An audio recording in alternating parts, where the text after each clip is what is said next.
Hey, what's up guys? So in this video, we will see how to set up portable hotspot on any Oppo phone.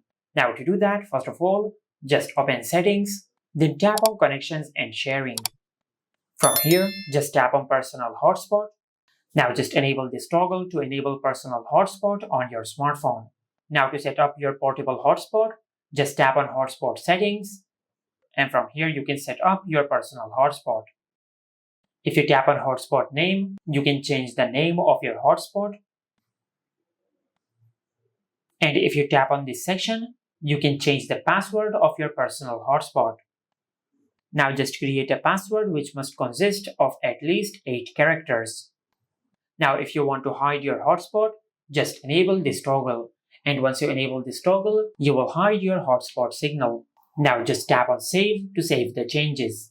Now if you tap on connection management, you can manage the connection settings over here. For an example, if you tap on blacklist, you can check how many devices are in the blacklist section. And beneath that, you will find the option of device connection limit. And from here, you can set a limit of how many devices can connect to your personal hotspot. For an example, I will select 5, and if I tap on confirm, only 5 devices will be able to connect to my personal hotspot at the same time. Now, if you tap on data usage limit, you can set a limit on data usage. Now, as you can see, it is now unrestricted, but you can select 10 gigabytes, 5 gigabytes, or 1 gigabyte, and you can decrease it to 10 megabytes.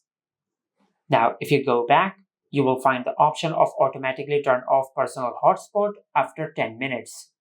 And if you enable this option, it will automatically turn off your personal hotspot after 10 minutes.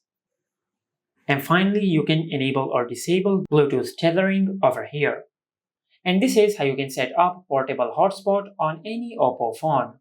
Make sure to like, comment, and subscribe. Thank you for watching.